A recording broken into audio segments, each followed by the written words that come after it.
drive. Definitely something hit the second tower. Approximately 2/3 of the way up. You got visible fires showing out there. Suggest to the incident commander coordinator to transmit a signal. He just fucking hit it! Another plane just hit it! Oh my God, Hussein! Hussein, what the hell is going on? Hussein, this is an act of sabotage. Hussein, did you see what I just saw? No plane going there. Man, what's wrong with these guys? Hussein, it's got to be sabotage.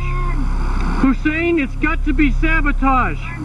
Jim, I saw the plane going there and I was laughing at it. No, it did. It just hit. Another plane just went right into it, Hussein. Man, I saw the plane. It went into the other building. Hussein, it sounded, my God.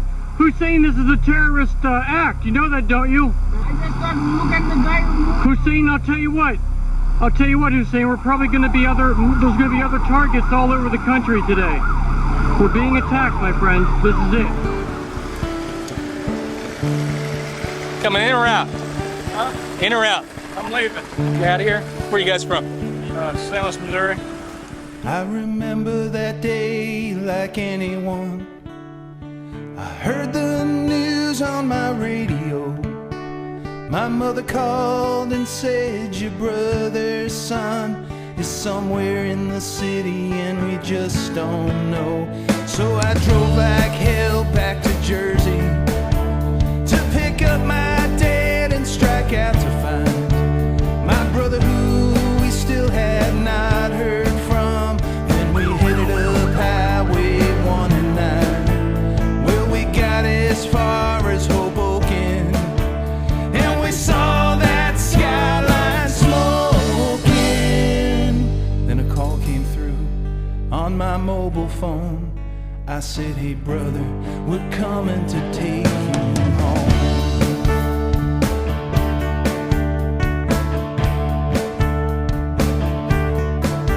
So I put a flag atop my car and I put spare change in collection jars. And I watch the news with a poison hate, and for justice to this day I wait. So I'll just say thanks to all of you who did brave things I didn't do. And I'll shed a tear for all who mourn, and to every child that's since been born. Learn about your history. Fear is your greatest enemy. Hang on to your liberty. Bite the hand of tyranny. And here's one last word of advice. You'll know the time to sacrifice. Ask the ghost of any hero if you go down to ground zero. Ask the ghost of any hero if you go down to ground zero. Ask the ghost of any hero if you go down to ground zero.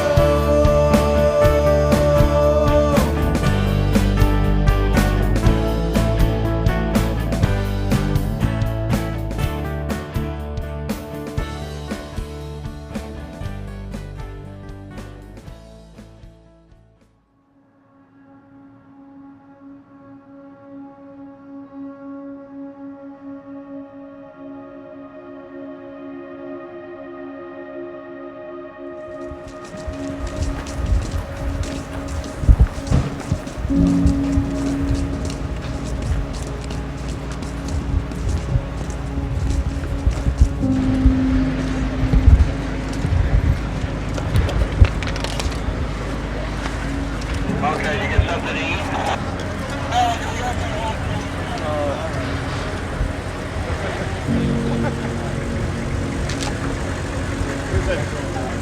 Yeah, we won't. Hold on, that's down.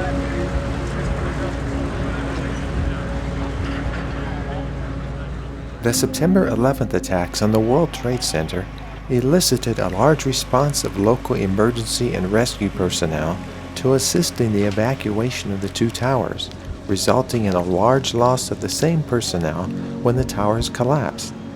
After the attacks, the media termed the World Trade Center site Ground Zero, while rescue personnel referred to it as the Pile. They are using FDNY personnel first. Using FDNY personnel first, so there's a large waiting pool down there for the volunteers and the out-of-towners that they're going to be using. And we've just been evacuated. There's been multiple bomb threats down there, as well as a secondary collapse of what was remaining of the 6 floors of the South Tower. So pretty much everybody's been pulled out of there now until everything's done. In the ensuing recovery and cleanup efforts, personnel related to the metalwork and construction professions would descend on the site to offer their services and remain until the site was cleared in May 2002. In the years since, investigations and studies have examined effects upon those who participated, noting a variety of afflictions attributed to the debris and stress. It's getting frustrating just sitting out here. We're here to be used, and we're just waiting. That's all. You don't want to be down there. Have you guys been in there yet? We haven't been in there yet. Tell me what's going on. We don't know. Just hurry up and wait. We're waiting to find out.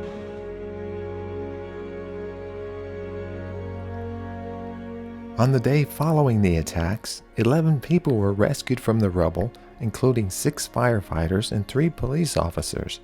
In total, 20 survivors were pulled out of the rubble. Some firefighters and civilians who survived made cell phone calls from voids beneath the rubble, though the amount of debris made it difficult for rescue workers to get to them. Rescue efforts were paused numerous times in the days after the attack due to concerns that nearby buildings, including One Liberty Plaza, were in danger of collapsing. The search and rescue effort in the immediate aftermath at the World Trade Center site involved iron workers, structural engineers, heavy machine operators, asbestos workers, boiler makers, carpenters, cement masons, construction managers, electricians, insulators, machinists, plumbers and pipe fitters, riggers, sheet metal workers, steel workers, truckers, and teamsters, American Red Cross volunteers, and many others. There were also about 400 working dogs, the largest deployment of dogs in the nation's history. Good boy, Riley. Riley is dog. Good boy, Riley. Good boy. Riley. Riley. Good boy, Riley. Good boy. Let's get it all. Good boy, Riley. Good boy. How many people here know? You know Riley real good, Louis? We got Riley on. Okay. Good job, Riley.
days went into nights and nights into days, and your training kicked in. The first night, I remember I was frightened, and I actually had started to break down in tears and got comfort from my dog. And then the training just kicked right in and we went to work. It was a very, very frantic time, those first couple of days. I remember a firefighter saying, we need a dog here, we need a dog here, we need a dog here. And we were trying to give our dogs little bits of breaks, but it was difficult. At one point, one of the firefighters grabbed my dog around the neck and tried to push her head in to sniff a hole. We'd already checked, but they were just so frantic to find their brothers, their loved ones. One day, our last shift, we were leaving the site. My dog had become overheated, and we got a state police escort back. And I had a plainclothes officer come up to me. Detective had his badge, and he pushed a picture of his son in my face, and he said, please, please, have you seen my son? And he was just, his voice was just so wrecked with emotion, and I started to get teary-eyed. And then he took a brown paper bag that had his son's shirt in it and pushed it into my dog's nose, and he said, please go back and look for my son. I beg you, please just help find my son. And at that point, I just emotionally lost it, and I asked one of the officers to please hurry us along and make our apologies. And there were more dogs coming that were fresh. It was very hot for the dogs. There were still a lot of hot spots, and my dog had just become overheated. So we had to go back. But those are a few of the things that really stand out in my mind, was the officer, and then the chants by the firefighters. The chants, like I said, they'll live with me forever. We had a lot of the... What do you mean by the chants? Well, the dogs are coming, the dogs are here, they'll find them. For 15 blocks, it just went all the way down. The dogs are here, they'll find them. The dogs are here, they'll find them. All the way through. So it became a chant.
I'd say about 6 o'clock, around 6 o'clock. I remember that 6 o'clock, about that time, was when people were starting to pray, because they knew that nobody was coming out, and that we'd have to go in after them later on, or tonight, or tomorrow morning, and would hope to see them there, but didn't expect it. And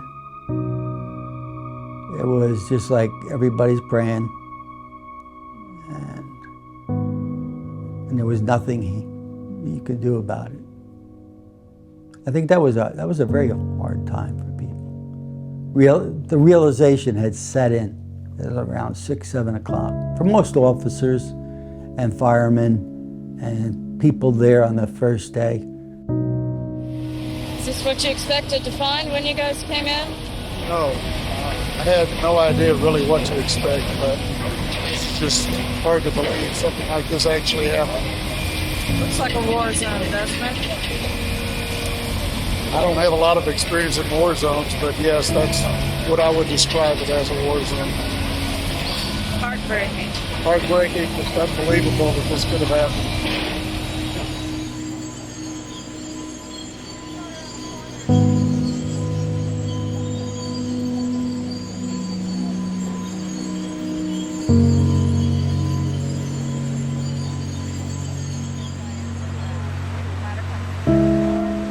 When I first saw the destruction, I couldn't believe it. It was just blocks and blocks and blocks and blocks of girders and steel and concrete, pulverized glass. There were fires everywhere, poking up through the steel.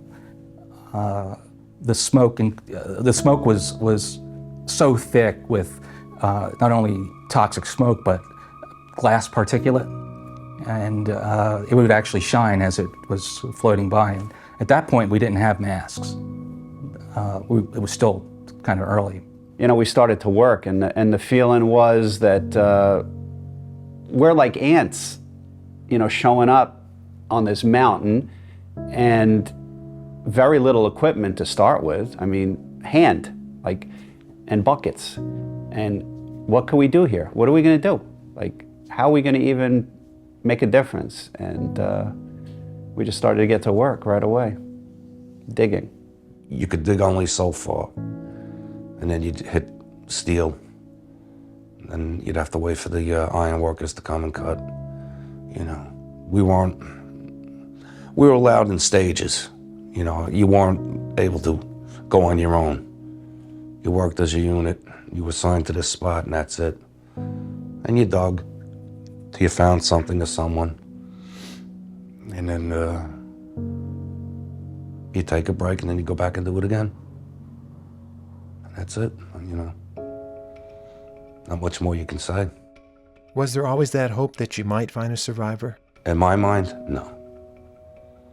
Not when you have, how many 1,200 feet of steel coming down in concrete, and the only thing that I remember that was identifiable was on the old touch-tone phones. You had the disc that went around the little squares. That's the only thing that survived. There was no carpeting, there was no metal. There was nothing that I saw.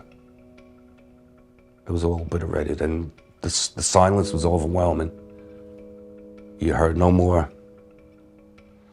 of the pass alarms, no more of the sirens going. It was just dead calm, dead quiet. So, in my mind, hopefully God willing, but you had to be a realist. But that's the way I looked at it, and I still do. And it's normal. You go to a building that explodes, you tend to see the same thing. You see telephones, you see filing cabinets. Shoes always amaze me. You always see shoes always make it. Clothes look like rags, but shoes look normal. And you know, you see this wrecked building that was once a 3-story building. And you know, you can still pick out a 2x4 and, you know, and there's a lot of debris and stuff. At the World Trade Center, there was nothing. Everything was pulverized. There was pieces of steel. There was pulverized white stuff that was gooey.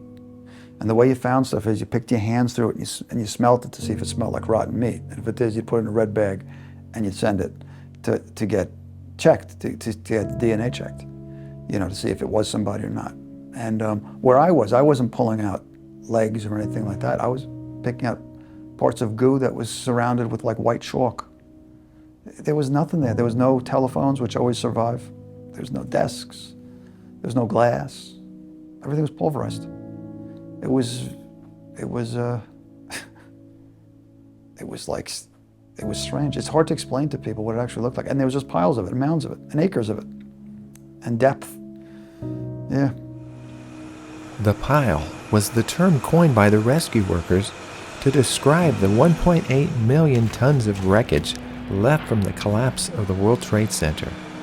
They avoided the use of Ground Zero, which describes the epicenter of a bomb explosion. The story wall is directly behind us on DC Street Square Wall. And, So I did come in on that gray, and that was the predominant thing for me. It was featureless, it was lifeless, it was hollow. It was like a post-apocalyptic movie. That's the best description I always have of it, is sort of this movie set, you know? And then once again, going on to the pile there where it was now illuminated with this very stark lighting, the shadows and everything. It was so very strange. But on the third night there, I'm like, I smell garbage or something. Now, I should have known, you know, because I have smelled death before, but never in that volume. So it almost took on a different sort of scent. And I'm surprised as a firefighter with the experience of all those years that it didn't dawn on me, right? Garbage. That was the smell, like a garbage dump was the particular smell. And yes, that it was the decaying bodies. The other thing too is, you know, what did you see? You expected to see this horror, but it was kind of a little bit void of it, covered by that gray. You know, I could see body parts and stuff, but when they were masked, you didn't see the horror of it again, that sort of thing. A couple of our units were operating on the roof of a nearby hotel. You know, there was a couple of body parts and stuff out there, but still all covered by that gray by the time that we had gotten into operation. You know, you might pick out something here and something. And then as I'm standing on this pile, you know, you hold the World Trade Center in your hands. Now you're standing there on the pile, and where are these people? You know, the 2,000 some odd people. Where isn't there something here of any substantiality? And poof, like that impacts me. Like I said, the horrors of a death that resulted in your body non-existing anymore for the most part. And you had said that those that had much more experience with the event than myself had told you that there was really nothing much to be found. Parts, you know, very few intact people and stuff. So it almost minimized it in a way that this catastrophic event happened. I'm sure on a battlefield, there was bodies all over the place, physical evidence of what had happened. Here there wasn't that phenomenal amount of evidence. You know, and then nothing was cleaned up by the time I got there, you know, several hours later. There was no recovery or anything at that particular point. It was what it was. There was not bodies all over the place. They were there, but they were covered with gray. And then by the ensuing nights, yes, some stuff was recovered, so it was even cleaned up that much more. But still, I felt those close to 3,000 bodies under me. I said, they are here. Is there one right next to me? And moving the stuff was, you know, not easy. You really couldn't get, you know, a heck of a lot done. It got done over time and over time and over time, but you needed equipment, you needed this and that. And like I say, we were only there in the initial stages, you know. Tell me what happened when that collapse took place of Building 5. It was actually the south building. Everyone just became very frantic. Everybody ran, and we were immediately told to evacuate, as well as all the personnel down there, until the secondary collapses ceased. And there's been bomb threats as well, so it's been reported. Other than that, it's just a mess. It's absolutely unbelievable.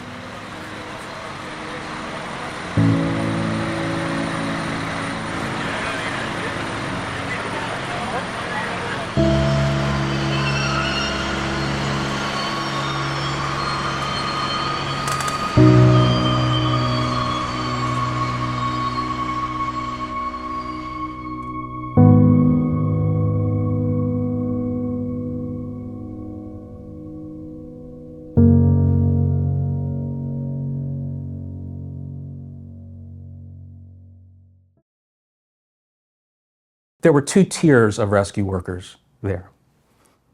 The first tier would be the members of New York's emergency services, FDNY, NYPD, and PAPD. They were there the first night by the thousands. Everybody who had a uniform on in New York City was there, and just thousands. And I have in one of my wide shots they looked like ants crawling everywhere. And the reason why was that as they dug, they had to move the dirt out to the periphery, out to the perimeter. And so they used 5-gallon buckets. And they filled these 5-gallon buckets, and they had a bucket brigade that literally moved a bucket on out.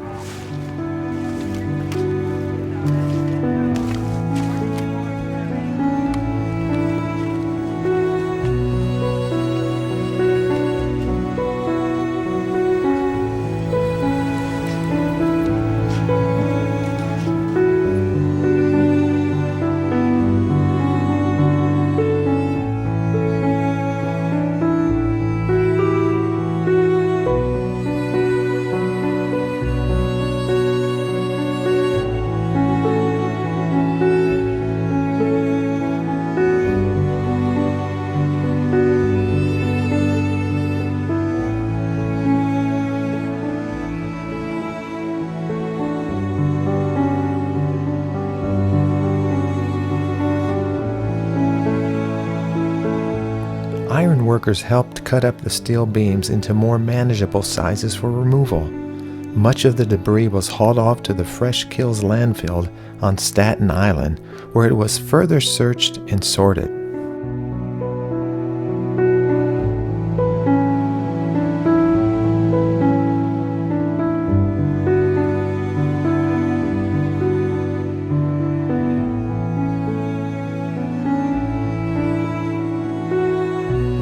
According to the New York Times, by September 24, 2001, more than 100,000 tons of debris had been removed from the site.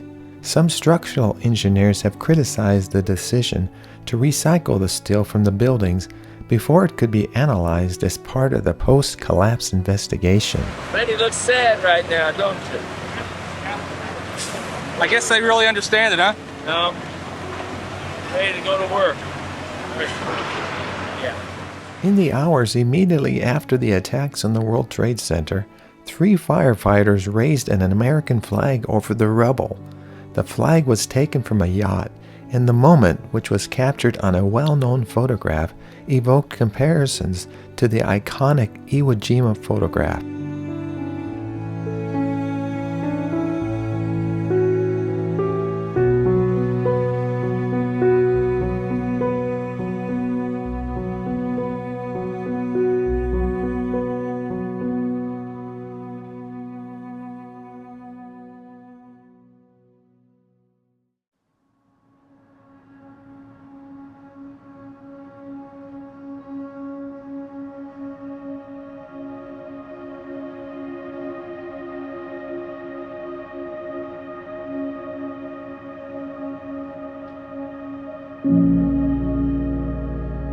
Six levels. It's 20-something feet more down below. Third, I'm sorry. Yeah, you're not feet. So it's 30-something feet down. Now after the car fires went out, we brought units in and we searched all this as much as we could. We're gonna try and get around the rest of this. You said you were able to. Yeah, we've been in there. Hazards at the World Trade Center site included a diesel fuel tank buried 7 stories below. Approximately 2,000 automobiles that had been in the parking garage also presented a risk, with each containing on average at least 5 U.S. gallons of gasoline. Once recovery workers reached down to the parking garage level, they found some cars that had exploded and burned. You can see how this slab crack dropped down. You see the heavy devastation here. There's actually some storage. This is the slab above us. I drop right down. It gets a little difficult maneuvering in here. Even climbing through that, they've literally been through there into that, checking that out. You can see literally, here's a slab level right here. The north tower, some spots is still a little bit. Down here, burned for probably, smoke was coming out of here.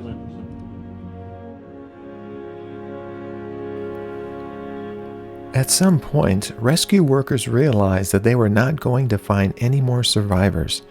After a couple of weeks, the conditions at Ground Zero remained harsh, with lingering odors of decaying human remains and smoke. Morale among workers was boosted by letters they received from children around the United States and the world, as well as support from thousands of neighbors in Tribeca and other lower Manhattan neighborhoods.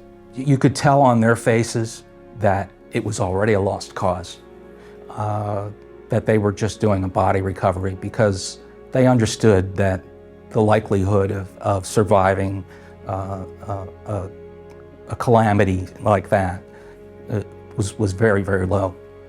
Although people did survive, like Mickey Cross. Just the stories of heroism, the guys who came in afterwards that, you know, day to day just toiled at the site. And to me, everyone is in their own way a hero. Like when we were down there and we didn't have water to drink, the guys who brought the fresh water to me were heroes. The guys who brought the ice, the guys who came down and fed us. And every day, the guys who prayed with us and cried with us as America came together on that site. The effort that at least the guys on the pile, they started calling the Home Depot, and they considered to be the best effort to get to them what they wanted, was something that grew up organically. And everybody, there were only about a third of the people were New Yorkers who were working with me. There were a third who were from New Jersey and close by, and a third that were people from Florida and Ohio, and someone from Texas. They must have flown in and somehow walked over a bridge to come and be there to help out. It was just astounding. You know, you grow up. I was kind of a political animal when I was a young man, and philosophical, and had imagined a perfect society. And for 1 week, we had a perfect society. And everyone behaved perfectly. This was really what it was to be a human being. And even though for a moment you wanted to feel proud, you couldn't feel proud. There's too much loss. But I feel proud now. It was a fabulous thing.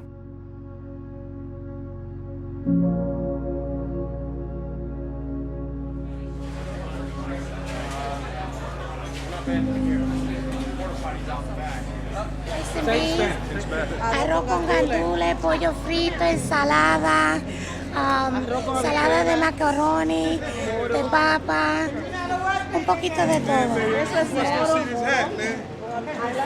New York State, huh? Yeah, EMT. There's about 60 units here. We've been on standby all day. These ladies here have been kind enough to feed us. The bar behind us has been kind enough. They have about 30, 40 cases of water, Gatorade, and Taking care of you, huh? yeah, wonderful Spanish food here. It really is. It smells good. We got rice, Yeah. macaroni salad, Chicken salad. chicken. Wow. We've been at it all day. We've been at it all day. It's unbelievable that they take the time, and a lot of these guys drove in, especially from Chicago. As soon as it happened, they were on their way. You know, they took their own cars because there was no flights going. We met some guys from Tennessee. Right, the morning it happened. When we came on Thursday, they were in a rehab area with us, and it was like, what made you guys come up? Well, we just jumped in our car and came, you know, to help. It's just amazing. The outpouring of help, it's unbelievable. It really is. There were many health problems caused by toxins. 99% of exposed firefighters reported at least one new respiratory problem while working at the World Trade Center site that they had not experienced before. Chronic airway disease is the main lung injury among firefighters who were exposed to toxins during 9/11. Various health programs arose after the attacks to provide treatment for 9/11 related illnesses among responders, recovery workers, and other survivors. Well, I think one of the main things that I'm different is that I have a severe lung problem, and I've had 6 collapses, and my lungs have blisters on the outside, and I have A1AD, which was just discovered last summer, which is actually a genetic disorder, which is causing problems to all of this, and so I now have an inhalator, and that actually several different kinds,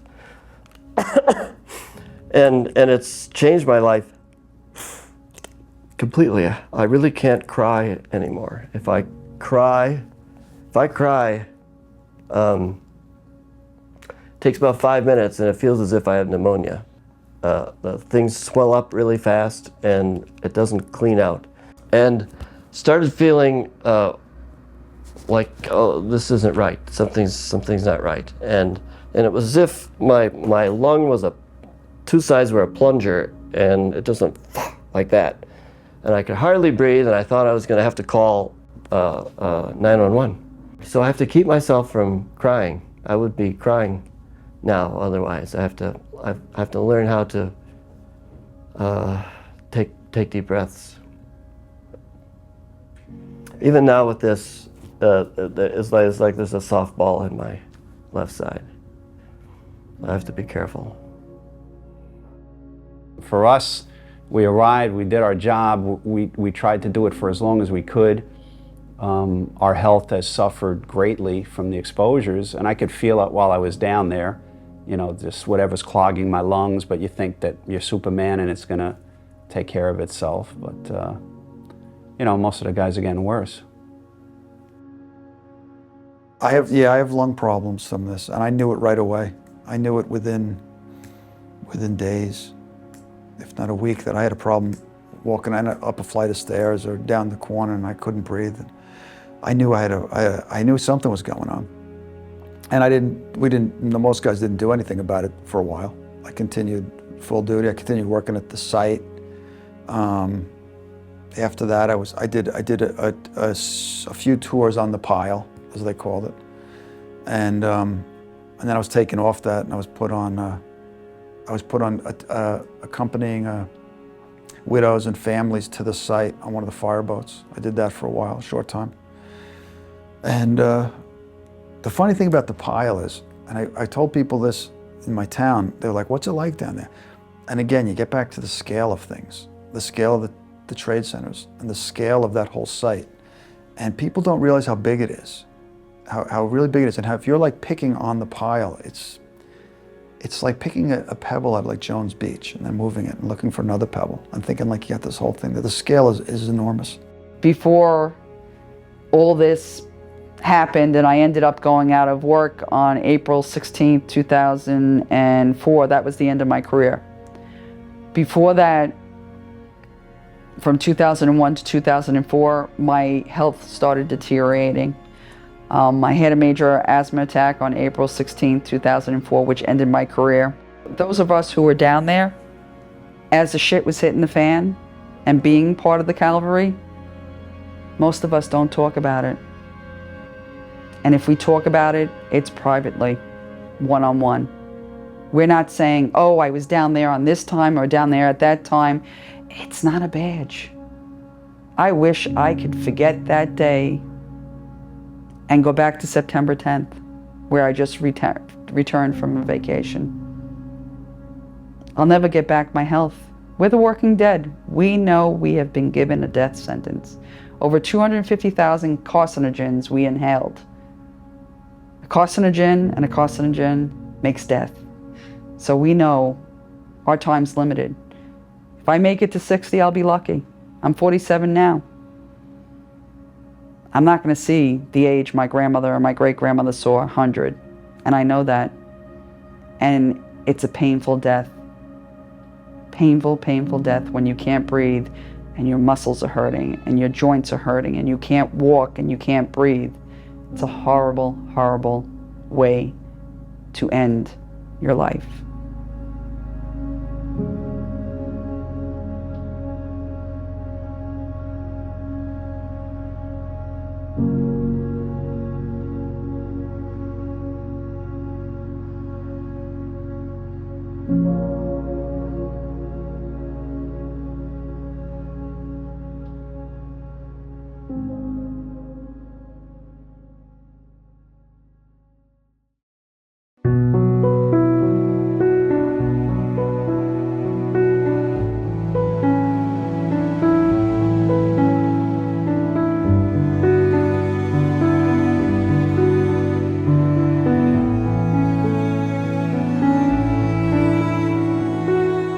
I was there nearly 3 weeks, and you're right. It was like watching a Twilight Zone episode, you know, where the guy in the bank walks out, and the guy who played the Penguin, Burgess Meredith, I remember, and that's what it felt like to me.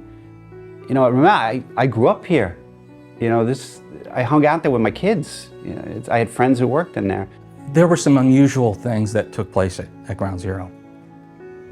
things that some people would say were spiritual, others would say they were cosmic. But at night, with the television lights backlighting the whole area, it was very easy to see the glass particulate. And there was a facade that was about 18 stories high that remained of the South Tower. And it went up into a point, and they called it the cathedral. So when that was backlit, there'd be these streams of light coming out, lighting the particulate.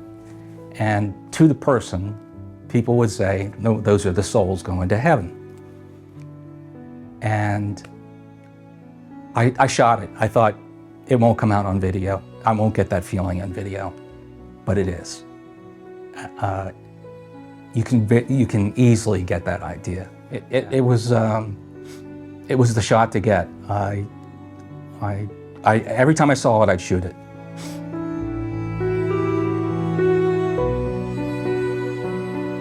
I don't describe that time in the apocalyptic sense. It was a utopia that was on the edge of an apocalypse. Everyone was so wonderful, and even when there were factions who still had their signs about how we treat the Palestinians and all this other stuff at Union Square, everyone loved each other. Everyone knew that we were all on the same team, and they put paper out all on the ground, and people wrote things so that right next to someone might say, let's just nuke them. There would be something about peace and love, and it would somehow be the same message. When firefighters would go by, everyone would stop and cheer. They were the rock stars, and that's not the same anymore. And those guys worked so hard. Those guys, every day they put out something that I can't imagine. And the guys on the pile, every day they didn't know if it was gonna collapse and they were gonna get killed. And everybody worked so hard so that it was 6 or 9 months and the place was clear. And then it stayed clear for the next 6 months, and then the next year, and then the next year. And people started honking again. And people started not noticing the policemen and the firemen again. And people started cheering for TV stars again. And you felt like it was lost.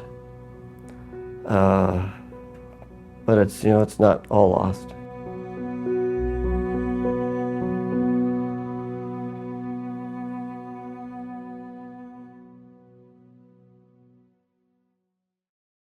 Was there once a time when the world was young and unafraid, when we sang of wondrous dreams and were proud of all we made? Was there once a time when the world was wide and true and real, when each word was fresh and free, and each life was held and healed? Was there once a time when the song came lightly to my lips, and the music danced and played in a kind of trance, kinship, once upon that time? If the world breathed heavy on my back, I could find the strength to sing. I would find a right